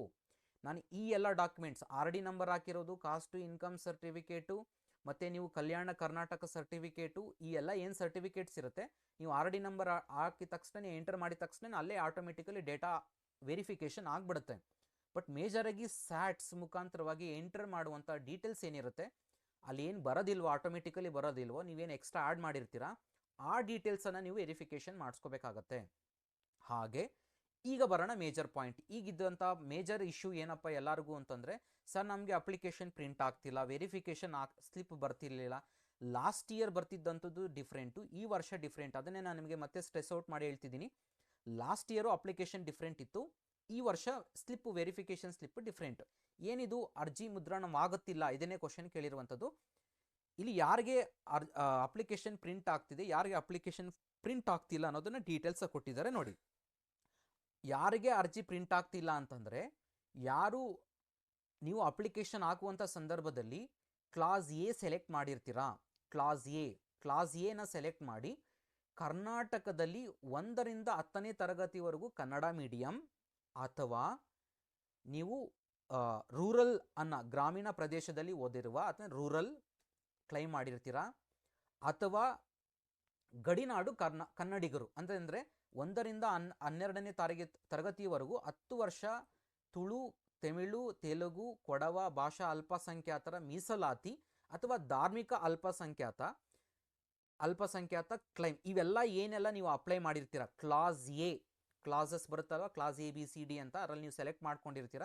ಕ್ಲಾಸ್ ಎ ಸೆಲೆಕ್ಟ್ ಯಾರು ಮಾಡಿರ್ತೀರ, ಮತ್ತು ಅದ್ರ ಜೊತೆಗೆ ಅಡಿಷನಲಿ ಕನ್ನಡ ಮೀಡಿಯಂ, ರೂರಲ್, ಮತ್ತು ಗಡಿನಾಡು ಕನ್ನಡಿಗ, ಮತ್ತು ಅಲ್ಪಸಂಖ್ಯಾತ ಮೀಸಲಾತಿ, ಧಾರ್ಮಿಕ ಅಲ್ಪಸಂಖ್ಯಾತ ಮೀಸಲಾತಿ, ಇವುಗಳೆಲ್ಲ ಯಾರು ಕ್ಲೈಮ್ ಮಾಡ್ಕೊಂಡಿರ್ತೀರ ನೀವು ರಿಸರ್ವೇಷನಲ್ಲಿ, ಅವರುಗಳಿಗೆ ಇದು ಅಪ್ಲಿಕೇಶನ್ ಪ್ರಿಂಟ್ ಆಗೋದಿಲ್ಲ. ಯಾಕೆ ಅಪ್ಲಿಕೇಶನ್ ಪ್ರಿಂಟ್ ಆಗೋದಿಲ್ಲ ಅಂತಂದರೆ, ನೀವು ಫಸ್ಟ್ ಏನು ಮಾಡಬೇಕು ಅಂತಂದರೆ, ನೀವು ಈ ಎಲ್ಲ ಡಾಕ್ಯುಮೆಂಟ್ಸನ್ನು ವೆರಿಫಿಕೇಷನನ್ನು ಮಾಡಿಸ್ಕೋಬೇಕು ಫಸ್ಟು. ಯಾಕಂದರೆ ಕನ್ನಡ ಮೀಡಿಯಂ, ರೂರಲ್ ಸರ್ಟಿಫಿಕೇಟ್ ಮತ್ತು ಇವೆಲ್ಲ ಏನು ಹೇಳಿದೆ ನಾನೀಗ, ಗಡಿನಾಡು ಕನ್ನಡಿಗ, ಇವೆಲ್ಲ ಸರ್ಟಿಫಿಕೇಟ್ಸ್ಗೆ ಆರ್ ಡಿ ನಂಬರ್ ಆಗಲಿ ಯಾವುದೇ ನಂಬರ್ ಇರೋದಿಲ್ಲ. ಅವುಗಳನ್ನು ನೀವು ಹೋಗಿ ನಿಮ್ಮ ಸ್ಕೂಲುಗಳಲ್ಲಿ, ರೆಸ್ಪೆಕ್ಟಿವ್ ಸ್ಕೂಲುಗಳಲ್ಲಿ ಎಲ್ಲಿಂದ ಫಸ್ಟ್ ಸ್ಟ್ಯಾಂಡರ್ಡಿಂದ 10th ಸ್ಟ್ಯಾಂಡರ್ಡ್ವರೆಗೂ ಕನ್ನಡ ಮೀಡಿಯಂ ಆಗಲಿ, ರೂರಲ್ ಆಗಲಿ, ಮತ್ತು ಈ ನಿಮ್ಮ ಅಲ್ಪಸಂಖ್ಯಾತ ಮೀಸಲಾತಿ, ಧಾರ್ಮಿಕ ಅಲ್ಪಸಂಖ್ಯಾತ ಮೀಸಲಾತಿ ಏನಿರುತ್ತೆ ಆ ಸರ್ಟಿಫಿಕೇಟ್ಸನ್ನು ಬರ್ಸ್ಕೊಳ್ತೀರಾ, ಅವುಗಳನ್ನು ನೀವು ವೆರಿಫಿಕೇಷನ್ ಫಿಸಿಕಲಿ ಮಾಡಬೇಕಾಗತ್ತೆ. ಅಂದರೆ ಇದನ್ನು ಎಲ್ಲಿ ಮಾಡಿಸ್ಬೇಕು ಅನ್ನೋದನ್ನು ಡೀಟೇಲಾಗಿ ಎಕ್ಸ್ಪ್ಲೇನ್ ಮಾಡ್ತೀನಿ. ಬಟ್ ಇದನ್ನು ಮಾಡಿಸ್ಕೊಂಡಿದ್ದು ಆದ ನಂತರ, ಸಲ್ಲಿಸಿದ ನಂತರ ನೋಡಿ, ಇಲ್ಲಿ ಕ್ಲೈಮ್ ಮಾಡಿದ್ದಲ್ಲಿ ಆವಾಗ ನಿಮಗೆ ಕ್ಲೈಮ್ ಇದಾದಮೇಲೆ ನಿಮಗೆ ಇದು ಡೌನ್ಲೋಡ್ ಆಗುತ್ತೆ, ಕ್ಲೈಮ್ ಸ್ಲಿಪ್ ಮಾತ್ರ ಡೌನ್ಲೋಡ್ ಆಗುತ್ತೆ. ನೀವು ಕ್ಲೈಮ್ ಮಾಡಿದ್ದಾದಮೇಲೆ ಅಲ್ಲಿ ನಿಮಗೆ ವೆರಿಫಿಕೇಷನ್ ಆದಮೇಲೆ ನೀವು ಇದನ್ನೆಲ್ಲ ಕ್ಲೈಮ್ ಮಾಡಿದ್ದೀರಾ ಅಂದ್ಬಿಟ್ಟು ಮತ್ತೆ ಡೌನ್ಲೋಡ್ ಆಗುತ್ತೆ. ಅಲ್ಲಿವರೆಗೂ ನಿಮಗೆ ಈ ಕ್ಲೈಮ್ ಸ್ಲಿಪ್ಪು ಡೌನ್ಲೋಡ್ ಆಗೋದಿಲ್ಲ. ಸೊ ಅರ್ಥ ಆಗಿದೆ ಅಂದ್ಕೊಂಡಿರ್ತೀನಿ. ಸೊ ಇವನ್ನೆಲ್ಲ ಡಾಕ್ಯುಮೆಂಟ್ಸನ್ನು ಯಾವಾಗ ಸಬ್ಮಿಟ್ ಮಾಡಬೇಕು ಅಂತಂದರೆ, ನೀವು ಎಷ್ಟು ಬೇಗ ಆದರೆ ಅಷ್ಟು ಅಭ್ಯರ್ಥಿಗಳು ನೋಡಿ ಇಲ್ಲಿ ಮೆನ್ಷನ್ ಮಾಡಿದರೆ, ಈ ಅಭ್ಯರ್ಥಿಗಳು ಶೀಘ್ರವಾಗಿ ಅರ್ಜಿದಾರರ ಕಾಲೇಜು ಅಥವಾ ಯಾವುದೇ ಸರ್ಕಾರಿ ಕಾಲೇಜಿನಲ್ಲಿ ಎಲ್ಲ ದಾಖಲೆಗಳನ್ನು ಸಲ್ಲಿಸಿ ಪರಿಶೀಲನೆ ಮಾಡಿಕೊಳ್ಳಬೇಕು. ಆಯಾ ಕಾಲೇಜಿನಲ್ಲಿ ಪರಿಶೀಲನೆ ಮಾಡಿದ ನಂತರ ಅಭ್ಯರ್ಥಿಗಳ ಪೋರ್ಟಲ್ನಲ್ಲಿ ಲಾಗಿನ್ ಮಾಡಿ CET 2026 ಅರ್ಜಿ ನಮೂನೆ ಮುದ್ರಿಸಿಕೊಳ್ಳಲು ಅವಕಾಶ ನೀಡಲಾಗುವುದು. ಅರ್ಥ ಮಾಡ್ಕೊಳ್ಳಿ, ಸಿಂಪಲ್ ಆಗಿದೆ. ನೀವು ಇದನ್ನೆಲ್ಲ ವೆರಿಫಿಕೇಷನ್ ಮಾಡಿಸ್ಕೊಂಡಿದ್ದಾದಮೇಲೆ ನಿಮ್ಮ ಕಾಲೇಜುಗಳಲ್ಲೇ ಹೋಗಿ, ಎಲ್ಲಿ ವೆರಿಫಿಕೇಷನ್ ಮಾಡ್ಕೊಳ್ಳೋ ನೆಸೆಸಿಟಿ ಇಲ್ಲ. ಫಸ್ಟ್ ಆಫ್ ಆಲ್ ನಿಮ್ಮಲ್ಲಿ ಈ ಎಲ್ಲ ಡಾಕ್ಯುಮೆಂಟ್ಸನ್ನು ರೆಡಿ ಮಾಡಿ ಇಟ್ಕೋಬೇಕು. ಯಾರೆಲ್ಲ ರೂರಲ್ ಮತ್ತು ಕನ್ನಡ ಮೀಡಿಯಂ ಮತ್ತು ರಿಸರ್ವೇಷನ್ ಯಾರು ಗಡಿನಾಡು ಕನ್ನಡಿಗರು ಏನು ನೀವು ರಿಸರ್ವೇಷನನ್ನು ಕ್ಲೈಮ್ ಮಾಡ್ತಿದ್ದೀರಾ, ಹಾಗೆ ಅಲ್ಪಸಂಖ್ಯಾತ ಮತ್ತು ಧಾರ್ಮಿಕ ಅಲ್ಪಸಂಖ್ಯಾತ ರಿಸರ್ವೇಷನ್ ಏನು ಕ್ಲೈಮ್ ಮಾಡಿರ್ತೀರಾ, ಫಸ್ಟು ಆ ಡಾಕ್ಯುಮೆಂಟ್ಸನ್ನು ತೊಗೊಬರ್ಬೇಕು. ಇದು ಕನ್ನಡ ಮೀಡಿಯಂ ಮತ್ತು ರೂರಲ್ ಸರ್ಟಿಫಿಕೇಟ್ಸ್ ಎಲ್ಲಿ ಅಂತಂದರೆ, ನಿಮ್ಮ ಸ್ಟೋರಲ್ಲಿ ಹೋದರೆ ಅದನ್ನು ಫಾರ್ಮೇಟ್ಗಳನ್ನು ಬಿಟ್ಟಿದ್ದಾರೆ ಕೆಳಗಡೆ, ನೀವು ಚೆಕ್ ಮಾಡ್ಕೋಬೋದು. ಲಾಸ್ಟಲ್ಲಿ ಬಿಟ್ಟಿದ್ದಾರೆ, ಇದರಲ್ಲಿ ಲಾಸ್ಟಲ್ಲಿದೆ ಫಾರ್ಮೇಟು. ನೀವು ಸ್ಟೋರ್ಸಲ್ಲಿ ಹೋದರೂ ಸಹ ಸಿಗುತ್ತೆ ನಿಮಗೆ. ಬುಕ್ ಸ್ಟೋರ್ಸಲ್ಲಿ ಹೋಗಿ ಕೇಳಿದ್ರೆ ನಿಮ್ಗೆ ಕೊಡ್ತಾರೆ ಕನ್ನಡ ಮೀಡಿಯಂ ಮತ್ತು ರೂರಲ್ ಸರ್ಟಿಫಿಕೇಟ್ಸ್ ಅಂತಂದರೆ. ಅವುಗಳನ್ನ ನಿಮ್ಮ ಫಸ್ಟ್ ಸ್ಟ್ಯಾಂಡರ್ಡಿಂದ 10th ಸ್ಟ್ಯಾಂಡರ್ಡ್ವರೆಗೂ ಯಾವ್ಯಾವೆಲ್ಲ ಸ್ಕೂಲ್ಸಲ್ಲಿ ಓದಿದ್ದೀರಾ ಆ ಸ್ಕೂಲ್ಸಲ್ಲೆಲ್ಲ ಆ ಸರ್ಟಿಫಿಕೇಟ್ಸನ್ನು ಫಿಲ್ ಮಾಡಿಸ್ಕೊಂಡು, ಜೊತೆಗೆ ಅಲ್ಲಿ BEO ಸಿಗ್ನೇಚರ್ ಕಂಪಲ್ಸರಿ ಆಗಿರಬೇಕು. BEO ಸಿಗ್ನೇಚರ್ ಕಂಪಲ್ಸರಿ ಆಗಿದ್ರೆ ನಿಮ್ಮ ಆ ಸ್ಕೂಲಿಗೆ ಯಾವ್ಯಾವ BEO ಬರ್ತಾರೆ ಅವ್ರ ಹತ್ರ ಹೋಗಿ, BEO ಆಫೀಸ್ ಕ್ಷೇತ್ರದ ಶಿಕ್ಷಣಾಧಿಕಾರಿಗಳು ಯಾರಿರ್ತಾರೆ ಅವ್ರ ಹತ್ರ ಹೋಗಿ ನೀವು ಸಿಗ್ನೇಚರ್ ಮತ್ತು ಸೀಲ್ ಹಾಕ್ಕೊಡ್ತಾರೆ. ಅದನ್ನು ಹಾಕ್ಸ್ಕೊಬಂದರೆ ಮಾತ್ರನೇ ನಿಮಗೆ ಇದು ಆ ಸರ್ಟಿಫಿಕೇಟು ವ್ಯಾಲಿಡ್ ಆಗುತ್ತೆ. ಆ ಡಾಕ್ಯುಮೆಂಟ್ಸನ್ನು ನೀವೇನು ಮಾಡಬೇಕು, ಕಂಪ್ಲೀಟಾಗಿ ನಿಮ್ಮ ಕಾಲೇಜಿನಲ್ಲಿ ಅಥವಾ ಯಾವುದೇ ಗೌರ್ಮೆಂಟ್ ಕಾಲೇಜಿನಲ್ಲಿ, ನಿಮ್ಮ ಕಾಲೇಜು ಸಪೋಸ್ ವರ್ಕಿಂಗ್ ಇಲ್ಲ ಅಂದರೆ ಅಥವಾ ಏನೂ ಇಲ್ಲ ಅಂತಂದರೆ ನೀವು ಗೌರ್ಮೆಂಟ್ ಕಾಲೇಜುಗಳು, ಯಾವುದೇ ಗೌರ್ಮೆಂಟ್ ಕಾಲೇಜುಗಳಿಗೂ ಹೋಗ್ಬೋದು. ಬೆಟರ್ ನಿಮ್ಮ ಕಾಲೇಜಲ್ಲೇ ಮಾಡಿಸ್ಕೊಳ್ಳೋದು ಬೆಟರ್, ಅಥವಾ ಗೌರ್ಮೆಂಟ್ ಕಾಲೇಜುಗಳಲ್ಲೂ ಸಹ ಮಾಡಿಸ್ಕೋಬೋದು. ಹೋಗಿ ನೀವು ಅದನ್ನು ವೆರಿಫಿಕೇಷನ್, ನಿಮ್ಮ ಡಾಕ್ಯುಮೆಂಟ್ಸ್ನಲ್ಲಿ ತೊಗೊಂಡೋಗಿ ಅವ್ರಿಗೆ ವೆರಿಫಿಕೇಷನ್ ಮಾಡಿದಾದ ನಂತರ ನಿಮಗೆ ವೆರಿಫಿಕೇಷನ್ ಅವರೊಂದು ಸ್ಲಿಪ್ ಕೊಡ್ತಾರೆ. ಅದಾದಮೇಲೆ ನೀವು ಅಪ್ಲಿಕೇಶನ್ ಬಂದು ಲಾಗಿನ್ ಆಗಿ ಇದು ಕಂಪ್ಲೀಟಾಗಿ ಡೌನ್ಲೋಡ್ ಆಗುತ್ತೆ ಅಪ್ಲಿಕೇಶನಲ್ಲಿ. ಇದೆಲ್ಲ ನೀವು ಕ್ಲೈಮ್ ಮಾಡಿದ್ದೀರಾ ಅಂದ್ಬಿಟ್ಟು ಅಪ್ಲಿಕೇಶನ್ ಜೊತೆಗೆ ಕ್ಲೈಮ್ ಆಗಿರುವಂಥ ಕಂಪ್ಲೀಟ್ ಡೀಟೇಲ್ಸನ್ನು ಮತ್ತೆ ಅಪ್ಡೇಟ್ ಮಾಡಿ ನಿಮಗೆ ಒಂದು ಡೌನ್ಲೋಡ್ ಆಗುತ್ತೆ ಅಪ್ಲಿಕೇಶನ್. ಅದರಲ್ಲಿ ನಿಮ್ಮ ಡೀಟೇಲ್ಸ್ ಎಲ್ಲ ಇರುತ್ತೆ. ನೀವು ಯಾವ್ಯಾವೆಲ್ಲ ರಿಸರ್ವೇಷನ್ಸನ್ನು ಕ್ಲೈಮ್ ಮಾಡಿದ್ದೀರಾ ಅನ್ನೋದು ಸಹ ಆ್ಯಡ್ ಆಗುತ್ತೆ. ಅಲ್ಲಿವರೆಗೂ ನಿಮಗೆ ಅಪ್ಲಿಕೇಶನ್ ಡೌನ್ಲೋಡ್ ಆಗುವುದಿಲ್ಲ. ಅರ್ಥ ಆಗಿದೆ ಅಂದ್ಕೊಂಡಿರ್ತೀನಿ ಯಾಕೆ ನಿಮಗೆ ಕೆಲವರಿಗೆಲ್ಲ ಅಪ್ಲಿಕೇಶನ್ ಡೌನ್ಲೋಡ್ ಆಗಿಲ್ಲ ಅಂತ. ಓಕೆ, ನೆಕ್ಸ್ಟ್ ಬರೋಣ. ಯಾರಿಗೆ ಅರ್ಜಿ ಮುದ್ರಣವಾಗುತ್ತದೆ, ಯಾರಿಗೆ ಅಪ್ಲಿಕೇಶನ್ ಪ್ರಿಂಟ್ ಆಗುತ್ತೆ ಅಂತಂದರೆ ಯಾರೆಲ್ಲ ಮತ್ತೆ ಇನ್ನೊಂದು ಉಳಿದ ಅರ್ಹತಾ ಖಂಡಿಕೆ BCDEFGHI ಅಪ್ ಟು O ಏನಿದೆ ಅಭ್ಯರ್ಥಿಗಳು, ಅವರಿಗೆ ಎಕ್ಸ್ಟ್ರಾ ಇನ್ನೊಂದು ಡಾಕ್ಯುಮೆಂಟ್ ವೆರಿಫಿಕೇಷನ್ ಇರುತ್ತೆ. ಅವರಿಗೆ ಸ್ಕೆಡ್ಯೂಲನ್ನು ಕೊಡ್ತಾರೆ, ಕರ್ನಾಟಕ ಎಕ್ಸಾಮಿನೇಷನ್ ಅಥಾರಿಟಿಯಿಂದನೇ ಅಲಾಟ್ಮೆಂಟ್ ಮಾಡ್ತಾರೆ. ಆ ಡೇಟ್ಗಳಲ್ಲಿ ಹೋಗಿ ಉಳಿದಂತಹ ಕ್ಲೈಮ್ಸ್ ನಿಮಗೆ ನಾನು ಕ್ಲಾಸ್ ಎ ಹೇಳಿದೆ, ಉಳಿದಿರುವಂಥ classes BCDF up to O ವರೆಗೂ ಏನಿದ್ದಾರೆ ಕ್ಲಾಸಸ್ಸು, ಅವರೆಲ್ಲನೂ ಸಪ್ರೇಟಾಗಿ ಇನ್ನೊಂದು ಸರಿ ಕರ್ನಾಟಕ ಎಕ್ಸಾಮಿನೇಷನ್ ಅಥಾರಿಟಿನೇ ಅವರಿಗೆ ಟೈಮ್ ಟೇಬಲನ್ನು ಕೊಡ್ತಾರೆ, ಅಂದರೆ ಫುಲ್ ಸ್ಕೆಡ್ಯೂಲನ್ನು ಕೊಡ್ತಾರೆ. ಆ ಸ್ಕೆಡ್ಯೂಲಲ್ಲಿ ಹೋಗಿ ಅವರು ಕಂಪ್ಲೀಟಾಗಿ ಡಾಕ್ಯುಮೆಂಟ್ ವೆರಿಫಿಕೇಷನನ್ನು ಮಾಡಿಸ್ಕೋಬೇಕು. ಯಾರಿಗೆ ಅಂತಂದರೆ ಕ್ಲಾಸ್ ಎ ಸ್ಟೂಡೆಂಟ್ಸ್ ಬಿಟ್ಟು ಇನ್ನು ಉಳಿದಂಥವರೆಲ್ಲರೂ ಕರ್ನಾಟಕ ಎಕ್ಸಾಮಿನೇಷನ್ ಅಥಾರಿಟಿನೇ ಸ್ಕೆಡ್ಯೂಲ್ ಕೊಡುತ್ತೆ ಡಾಕ್ಯುಮೆಂಟ್ ವೆರಿಫಿಕೇಷನ್ಗೆ.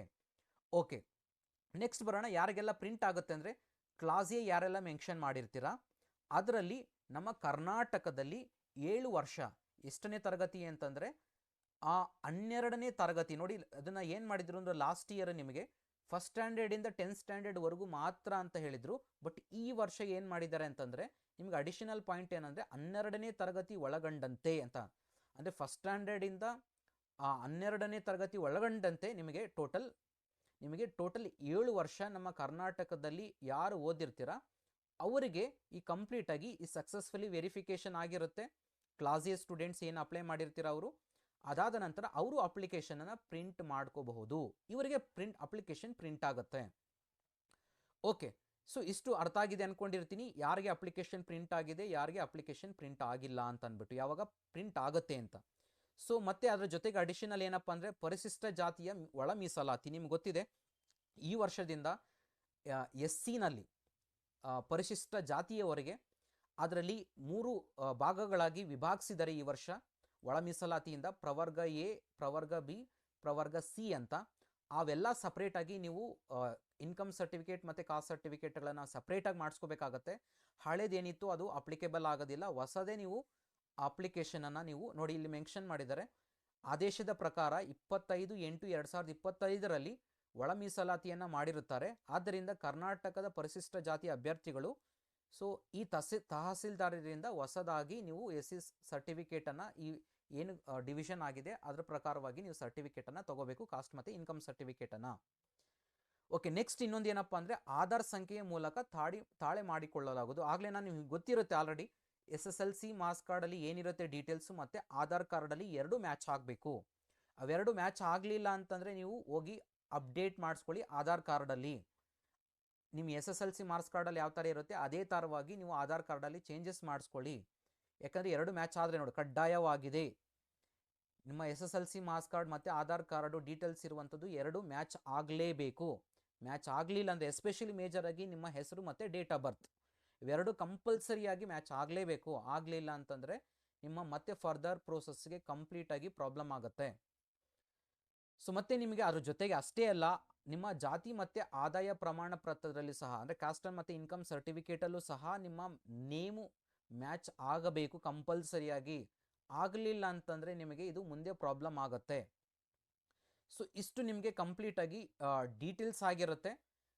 ಮತ್ತೆ ನೆಕ್ಸ್ಟ್ ಅದಾದ ಮೇಲೆ ನಿಮಗೆ ಸಿಂಪಲ್ಲಾಗಿ ಮೆನ್ಷನ್ ಮಾಡಿದ್ದಾರೆ. ಅದಾದಮೇಲೆ ನೀವು ಏನು ಮಾಡಬೇಕು ಕಂಪ್ಲೀಟಾಗಿ ಪ್ರೊಸೀಜರ್ ಅಂತಂದರೆ ನೀವು ಯಾವೆಲ್ಲ ಡಾಕ್ಯುಮೆಂಟ್ಸನ್ನು ರೆಡಿ ಮಾಡ್ಕೋಬೇಕು ಅನ್ನೋದನ್ನು ಸಿಂಪಲ್ಲಾಗಿ ಮೆನ್ಷನ್ ಮಾಡಿದ್ದಾರೆ ಇಲ್ಲಿ.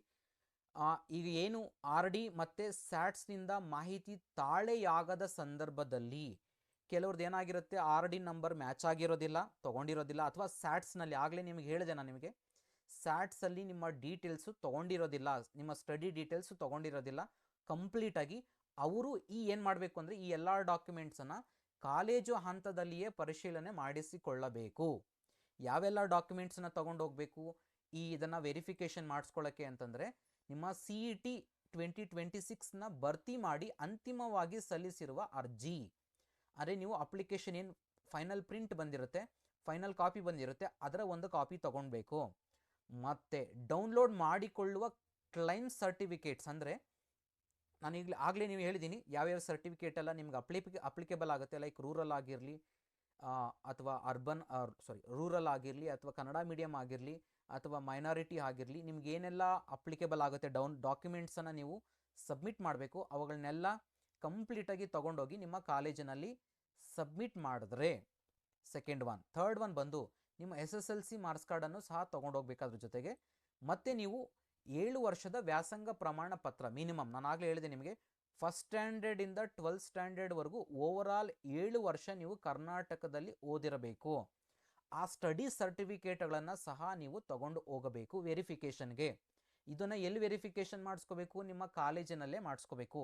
ಈ ಎಲ್ಲ ಡಾಕ್ಯುಮೆಂಟ್ಸನ್ನ ತಗೊಂಡು ಹೋಗಿ ನಿಮ್ಮ ಕಾಲೇಜಿನಲ್ಲಿ, ಎಸ್ಪೆಷಲಿ ಸ್ಟಡಿ ಸರ್ಟಿಫಿಕೇಟ್ಸು ಸಹ ಫಸ್ಟ್ ಸ್ಟ್ಯಾಂಡರ್ಡಿಂದ 12th ಸ್ಟ್ಯಾಂಡರ್ಡ್ವರೆಗೂ ಕಂಪ್ಲೀಟಾಗಿ ನೀವು ಎಲ್ಲೆಲ್ಲೆಲ್ಲ ಓದಿದ್ದೀರಾ ಅವೆಲ್ಲ ಡೀಟೇಲ್ಸನ್ನು ತಗೊಂಡೋಗಿ ನೀವು ನಿಮ್ಮ ಕಾಲೇಜಿನಲ್ಲಿಯೇ ವೆರಿಫಿಕೇಷನನ್ನು ಮಾಡಿಸ್ಕೋಬೇಕು. ಅರ್ಥ ಆಗಿದೆ ಅಂದ್ಕೊಂಡಿರ್ತೀನಿ ಯಾವೆಲ್ಲ ಡಾಕ್ಯುಮೆಂಟ್ಸ್ನ ತೊಗೊಂಡೋಗಿ ವೆರಿಫಿಕೇಷನ್ ಮಾಡಿಸ್ಕೋಬೇಕು ಅಂತ. ಮತ್ತು ಎಲ್ಲಿ ಮಾಡಿಸ್ಕೋಬೇಕು ಅಂತಂದರೆ ಎಲ್ಲೂ ಹೋಗೋ ನೆಸೆಸಿಟಿ ಇಲ್ಲ, ನಿಮ್ಮ ಕಾಲೇಜಿನಲ್ಲೇ ವೆರಿಫಿಕೇಷನ್ ಮಾಡಿಸ್ಕೋಬೇಕು. ಓಕೆ, ಅದಾದ ನಂತರ CBSE ಮತ್ತು ICC ಸ್ಟೂಡೆಂಟ್ಸ್ಗೆ ಏನು ಹಾಗಾದರೆ ಅಂತಂದರೆ, ಅಲ್ಲಿ ಮತ್ತೆ ಹೇಳಿದ್ದೀನಿ, ಅಲ್ಲಿ ನಿಮ್ಮ ಸ್ಟಡಿ ಸರ್ಟಿಫಿಕೇಟಲ್ಲಿ ನಾನು ಆಗಲೇ ಹೇಳಿದೆ ನಿಮಗೆ ಕ್ಷೇತ್ರ ಶಿಕ್ಷಣಾಧಿಕಾರಿಗಳ ಸೈನ್ ಮತ್ತು ಸೀಲು ಇರಲೇಬೇಕು ಅಂತ ಹೇಳಿದೆ ನಾನು ನಿಮಗೆ.